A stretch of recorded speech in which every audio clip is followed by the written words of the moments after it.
Oh,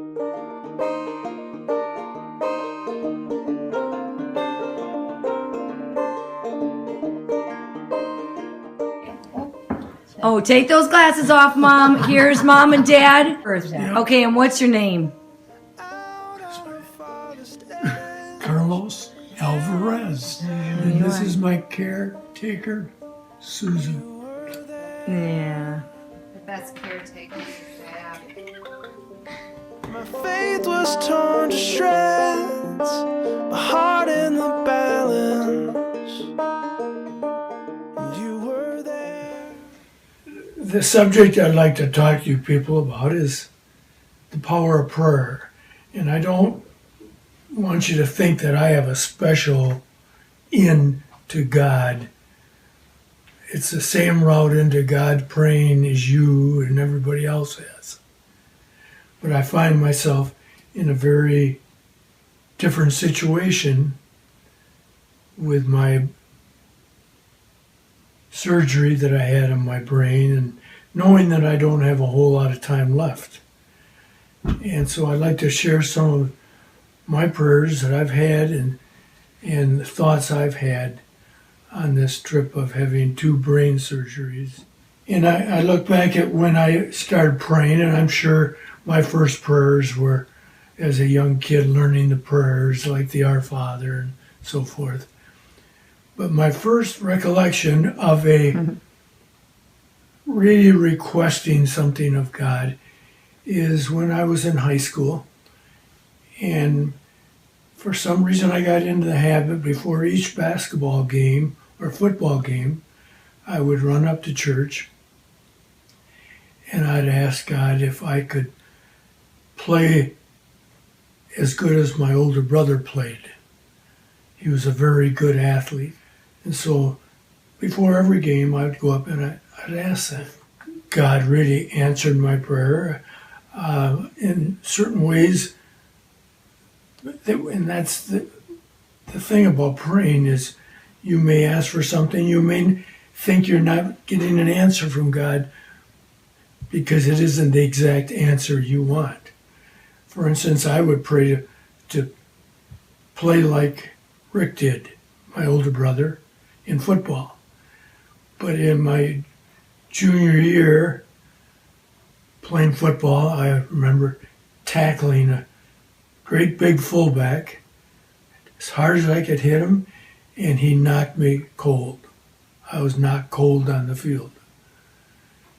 And that might have been God telling me maybe I should look at a little different sport, and I wouldn't last too long in that sport. So I never became as good as my brother was in football. In basketball, I think God blessed me with a few talents because my junior year, I made first team all conference in basketball. And in my senior year, the coaches in the conference voted me the best player in the conference. So he did bless me with some talent. My junior year, I started asking for some different things. All of a sudden, my brother, who graduated from college when I was late junior year, and he had to enroll in the service. And this is back in the time when the Korean War was. And so I got real concerned for my brother and that he might not make it through the war. And so I started praying for his safety. And then all of a sudden I realized, well, next year I'm going to have to enroll in the draft. And I could be in the same situation. So I started to pray then on those Friday nights, usually Friday or Tuesday nights, still going up and asking God that I play well. I started to ask him if he would give me the chance to have a family. And I was going with a girl at that time, but it's funny how she never entered into my prayer. I never asked that we would have a family. It was like God had somebody in mind. Mm-hmm.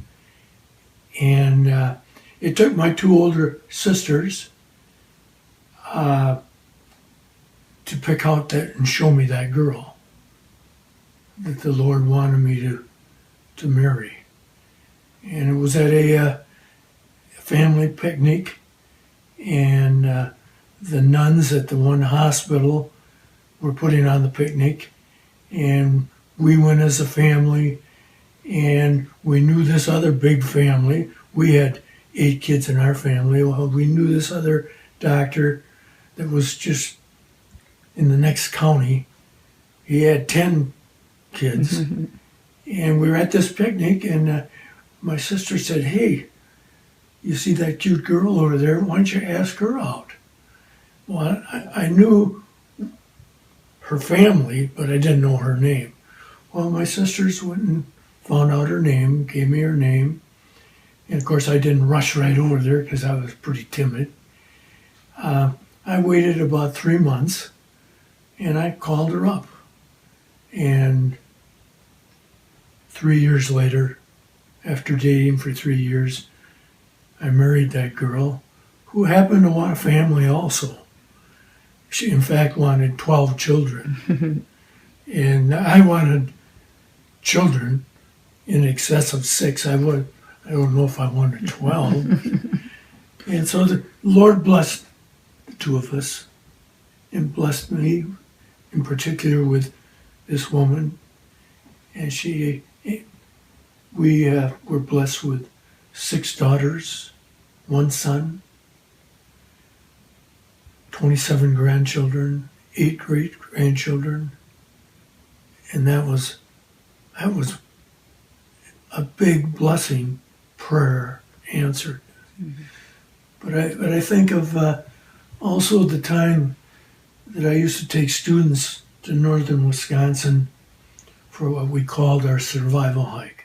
A bus would drop us off, and we would have to hike 110 miles till we could meet the bus again, and we'd have to live off the land. And it was an extremely hard trip. And I had a lot of serious things happen with the kids. Yeah. One girl that happened to fall down, she came up and screaming she was blind. But somehow we got her to the hospital, and she survived, came back the next day, finished the hike. But I also want you to know that every hour of every hike that I ever took, and I think we did 25 hikes, took some 750 students, every hour of every hike, I would pray to the Lord to help me get the kids through and get them home safely. And we never lost anybody. I had to run through the woods at night, 9 miles to find a phone, because I had a student that was going into a coma type. Got him to the hospital. He recovered. I can't do that. That's the power of God helping you, helping me when I prayed. About 14 years ago, I started to change what I started to ask for. It was when my wife's mother was quite ill. She was in her 80s. She fell, broke her hip. She had bouts with shingles. She had bouts with different infections. She was going through a very, very rough time. And the way she went through these rough times, she was beautiful. She was so thankful for what the Lord had given her. She was so thankful for everything that was done for her. So gracious to say thank you for the littlest things that we did for her. I was so impressed with her that I started to pray at that time on the way I died. I asked the Lord to not take me as a heart attack or an accidental death. I wanted to die in a way that I could honor him in the way I died. And by dying that way, I may influence others to say, hey, I wish I could do that also. I prayed that quite often, for years. And then came up to my MRI that I had to go in. There was something wrong with me. I was stopping at green lights, leaving my car door open all the time. Couldn't hit the golf ball anymore. I knew something was wrong. So I went in and had an MRI, and when the doctor came in and he said, "You got a tumor, brain tumor that looks cancerous, and it'll have to come out." And I immediately thought, "Lord, you've answered another one of my prayers." Because I knew I wasn't going to just drop over. And I would pray to him, just grant me the chance to honor you in everything that I do while going through this turmoil. After the first surgery, I asked the surgeon, I said, "I want to know what I'm dealing with here. You don't have to sugarcoat it, just tell me what this is all about."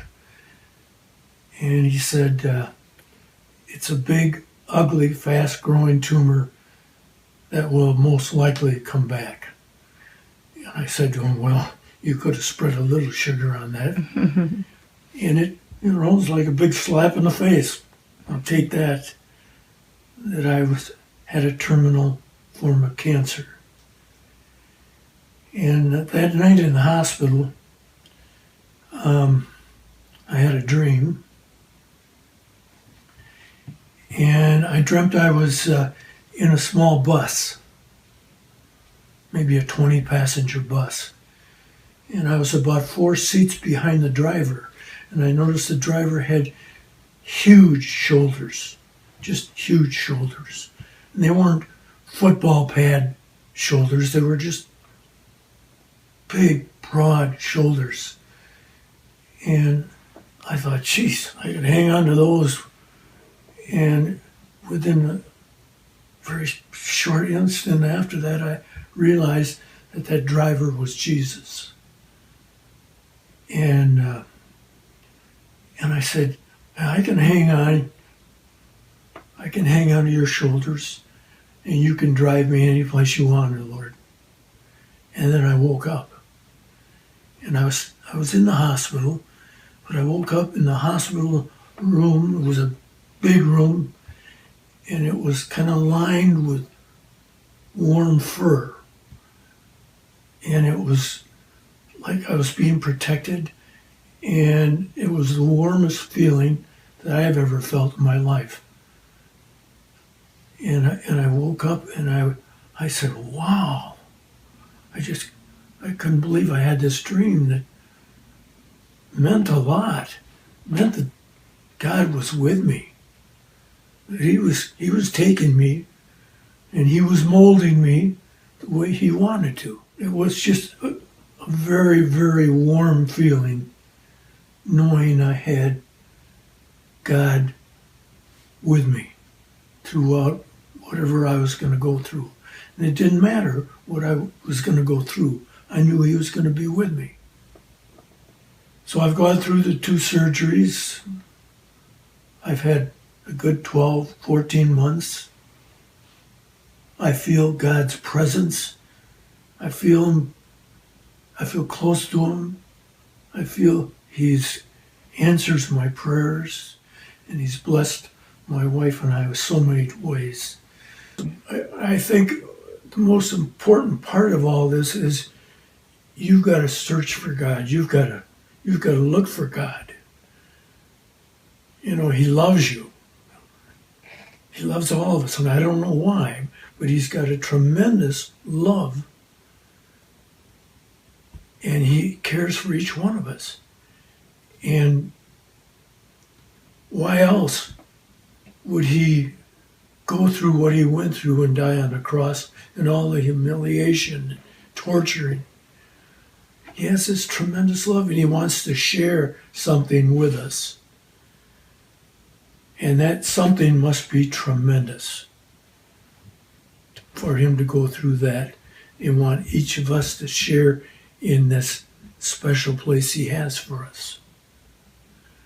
But you got to search for Him. You got to seek Him out, and it's not hard to find Him, because He's all around you. He's in the bright blue sky. He knew we would enjoy that. He wants us to enjoy that. He has that love for us. Or the green trees, or the beautiful flowers, or the smile of your child. That's God's love going through that child. Or the smile of your grandchild. But you got to seek it. You got to want to feel that, and feel that love, and look for it and search for it. And that's probably the hardest thing about this whole thing. It's not that I'm going to die in not too long. That's not it at all. It's knowing that there's so many people that don't have God in my situation. What do they have if they don't have God? What do they call upon? What do they call upon themselves? They can't save themselves. They can't change the way things happen. But they've got to seek out God. And that's what I would urge all of you to do. It's a very comfortable way of live like you're dying. Well, something much more precious and more part of your life is knowing God will give you the biggest thrill. And sports are great. But what dwarfs that by far is when your child accepts Jesus as their Savior. There's nothing that can give you greater satisfaction than that. Being all conference, MVP, whatever, all state, can't hold a candle to that.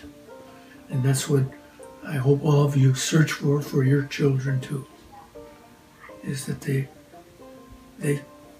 want Jesus as their Savior. Out on the farthest edge, there in the silence,